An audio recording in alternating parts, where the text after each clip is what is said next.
எபிரேயருக்கு நிருபம் 11ஆம் அதிகாரம் 8ஆம் வசனத்தில் விசுவாசத்தினால் ஆபிரகாம்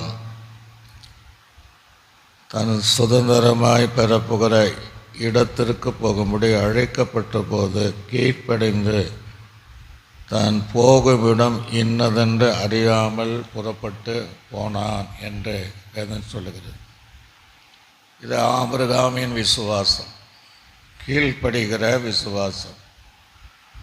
உன் தேசத்தையும் உன் தாய் தகப்பனை விட்டு நான் காண்பிக்கிற தேசத்துக்கு போ என்று சொன்னவுடனே அவன் தேவ சத்தத்திற்கு கீழ்ப்படிந்து விசுவாசித்து அவன் கடந்து வந்தான். தேவ பிள்ளைகளோடு கர்த்தர் இடைப்படுகிறார். நீங்கள் இருக்கக்கூடிய இடங்களானாலும், நீங்கள் இருக்கக்கூடிய இடத்திற்கு முன்பாக நீங்கள் அங்கிருந்து இந்த இடத்திற்கு நீங்கள் வந்து குடியிருந்தாலும், வாழ்வதற்காக நீங்கள் குறிப்பிட்ட இடத்துல தங்கியிருந்தாலும், ஆபிரகாம் கீழ்ப்படிந்து விசுவாசத்தை போல நீங்கள் சில காரியங்கள் தேவனுக்கென்று விட்டுவிடும்போது, உலக காரியங்கள், பாவ ஜீவியங்கள், அக்கிரமமான காரியங்கள், இவைகளெல்லாம் நீங்கள் விட்டு விலகும்போது, ஆபிரகாம் அதை சொல்லுக்கு கீழ்ப்படிந்து முதிர்ந்த வயதில் வந்ததுனால, அங்கே எலிஜியார் சொல்லும்போது என்னுடைய எஜமான் பெரிய சீமானனாக இருக்கிறார், கர்த்தர் அவனை வானத்தின் நட்சத்திரங்களைப் போலவும் பூமியினுடைய மணலத்தனை போலவும் தேவன் அவனை ஆசீர்வதித்தார், அவருடைய ஆசீர்வாதங்கள் பூமியே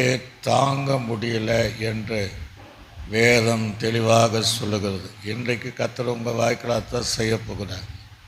நீங்கள் விசுவாசித்தால், கீழ்ப்படிந்தால், வர வேண்டிய இடத்துக்கு வந்தால், போக சொன்ன இடத்திற்கு நீங்கள் போனால், அங்கே தேவன் அந்த இடங்களிலே அந்த வார்த்தையை நம்பின விசுவாசித்த ஆபிரகாமுடைய தேவன் நம்முடைய தேவன்.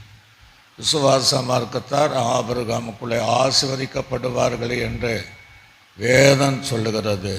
நீங்கள் இன்றைக்கி விசுவாசிங்க.